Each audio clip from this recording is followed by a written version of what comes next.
De New York à Bamako en passant par Dakar et Paris, comme ici, Alfadi promène ses créations couture sur tous les podiums. Un succès qui n'a cependant pas éloigné le créateur nigérien de l'Afrique.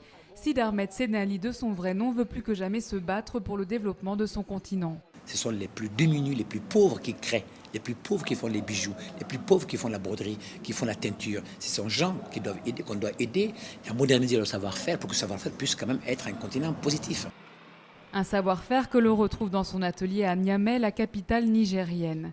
C'est ici que sont confectionnées une partie de ses pièces de couture et de prêt-à-porter. Le coton, la soie sont des matières de prédilection du styliste qui partage sa vie entre la France et le Niger. Ça touche une fusion de styles vestimentaires. Je mélange le pagne africain que j'ai créé par Alfadi et un tissu uni, un Européen peut porter, un blanc peut porter, un noir peut porter. Je ne fais pas que le boubou africain, je fais des corsets européens. Mais son travail n'a pas été du goût de certains islamistes au Niger. Scandalisés par sa vision de la mode féminine, ils ont cassé en 2000 ses vitrines et l'ont menacé de mort. Un épisode difficile, mais aujourd'hui, ce qui préoccupe Alfadi, c'est plutôt la délocalisation de la production textile au détriment d'entrepreneurs et d'artisans africains.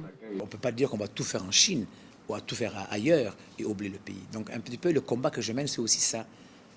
Habiller africain, porter africain, consommer local, donner une chance aussi aux Africains de pouvoir consommer le produit qu'elles font. Ça, c'est très important de le faire. Et ça, c'est que les politiques qui peuvent donner les marchés pour que les Africains puissent rester chez eux pour le faire. Beaucoup sont partis. Autant de défis qui ne semblent cependant pas avoir entamé la bonne humeur du couturier. Quand même, je ne suis pas un mauvais client. Non, ici, quand même. un peu peindre, mais d'abord. Mais c'est un bon client.